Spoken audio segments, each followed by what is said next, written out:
इतिहास गवाह है कि किसी भी व्यक्ति, राज्य और राष्ट्र के पराजय के पीछे किसी अपनों का ही हाथ होता है। भारतीय गुप्तचर एजेंसी रॉ के एक खुफिया मिशन को कैसे एक भारतीय प्रधानमंत्री ने तबाह कर दिया तथा अनेक रॉ एजेंट इस मिशन में शहीद हो गए। धोखा, छल एवं षड्यंत्रों की शिकार भारतीय गुप्तचर एजेंसी ने कैसे पाकिस्तान के परमाणु कार्यक्रम का भंडाफोड़ किया तथा पाकिस्तान का परमाणु कार्यक्रम को काफ़ी पीछे ढकेल दिया। नमस्कार, मैं विश्वजीत तिवारी निर्माण आईएएस की इस ऐतिहासिक सीरीज मुद्दे की बात में आपका स्वागत करता हूं। आज हमारी चर्चा का विषय है गुप्तचर एजेंसी रॉ यानी रिसर्च एंड एनालिसिस विंग के सबसे कठिन और जोखिम भरे ऑपरेशन कहूटा की, जो एक चूक के चलते फेल हो गया था। लेकिन इस असफलता के बावजूद इस मिशन ने पाकिस्तान के परमाणु कार्यक्रम को दुनिया के सामने उजागर कर दिया। रिसर्च एंड एनालिसिस विंग की स्थापना साल 1968 में हुई थी।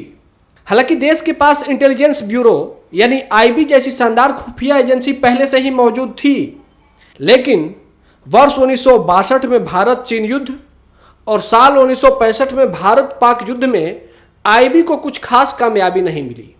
इसीलिए एक ऐसी एजेंसी की जरूरत महसूस की जा रही थी जो वैदेशिक स्तर पर सटीक खुफिया जानकारी उपलब्ध करा सके। वर्ष 1968 में रामेश्वर नाथ काओ, इनकी पहल पर रॉ का गठन हुआ, जिसका काम अंतर्राष्ट्रीय स्तर पर खुफिया जानकारी एकत्र करना। हालांकि इसका मुख्य फोकस पाकिस्तान और चीन पर रहा, क्योंकि चीन लगातार भारत के खिलाफ पाकिस्तान को सामरिक दृष्टि से मदद दे रहा था। भारत ने साल 1956 में ही पहला परमाणु रिएक्टर बना लिया था और साल 1964 आते आते प्लूटोनियम संवर्धन की काबिलियत भी हासिल कर ली थी। इससे पाकिस्तान तिलमिलाया हुआ था। 70 के दशक में रॉ ने अपना पूरा नेटवर्क पाकिस्तान में फैला दिया था। इसी दौरान पता चला कि चीन और फ्रांस की मदद से पाकिस्तान ने रावलपिंडी के पास कहूटा में खुफिया परमाणु संयंत्र को प्रारंभ किया है। इसके पीछे पाकिस्तान के परमाणु कार्यक्रम के पितामह वैज्ञानिक AQ खान का दिमाग था। अभी तक यह केवल अफवाह मात्र थी, लेकिन भारत की रॉ और इजरायल की मोसाद, ये दोनों एजेंसियां इस परमाणु कार्यक्रम को लेकर चिंतित थीं। इजरायल ने अमेरिका से दबाव डलवाकर फ्रांस को पाकिस्तान की मदद करने से रोक दिया। अब समस्या यह थी कि आखिर इन अफवाह को स्पष्ट कैसे किया जाए। फिर रॉ ने एक नायाब तरकीब निकाली। उन्हें पता चला कि परमाणु संयंत्र में काम करने वाले लोगों के शरीर पर भी परमाणु विकिरण का असर पड़ता है।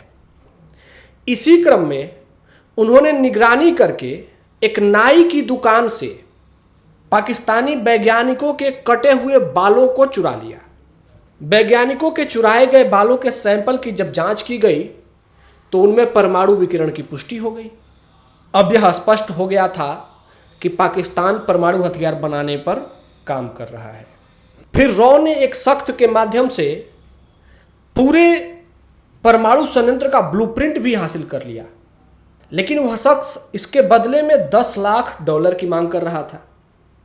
वर्ष 1977 में आपातकाल के बाद भारत के प्रधानमंत्री मोरारजी देसाई बन चुके थे और उन्होंने रॉ के निर्देशक RN काओ इनसे कहा कि वह पाकिस्तान के आंतरिक मामलों में दखल देना बंद करें। साथ ही मोरारजी देसाई ने ब्लूप्रिंट के बदले राशि देने से भी मना कर दिया। सबसे बड़ी भूल तो यह हुई कि एक फोन कॉल के दौरान प्रधानमंत्री मोरारजी देसाई ने पाकिस्तान के तत्कालीन राष्ट्रपति जियाउल हक पर तंज कसते हुए कहा कि उन्हें मालूम है कि पाकिस्तान का सीक्रेट प्लान क्या है।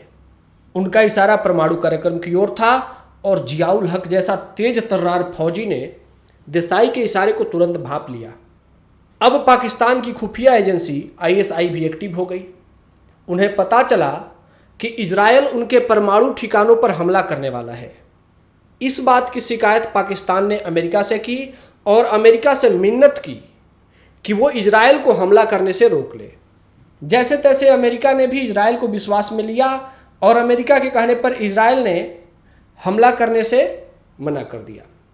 हालांकि पहले से ही भारत के तत्कालीन प्रधानमंत्री की बचकानी हरकत की वजह से पाकिस्तानी सतर्क हो गए थे। इसके बाद भारत के तत्कालीन प्रधानमंत्री ने जो किया उससे न केवल कई रॉ एजेंट की जान ले ली बल्कि पाकिस्तान में पूरा रॉ नेटवर्क को ही बर्बाद कर दिया। जियाउल हक से मुलाकात के दौरान मोरारजी देसाई ने न केवल जियाउल हक को पाकिस्तान में रॉ के नेटवर्क के बारे में बता दिया बल्कि यह भी बता दिया कि कहोटा प्लांट की खबर भारत को है तथा भारत की रिपोर्ट पर ही इजराइल इस प्लांट पर हमला करने वाला है।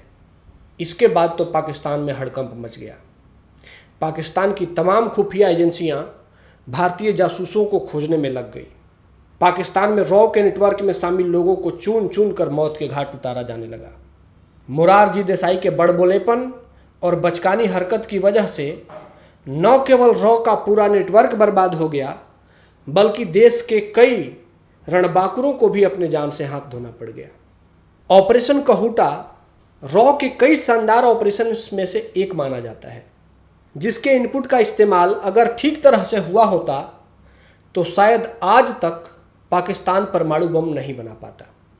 लेकिन इस घटना के बाद पाकिस्तान ने आईएसआई की मदद से रॉ के पूरे नेटवर्क को ढूंढ निकाला और फिर पूरे नेटवर्क को खत्म कर दिया।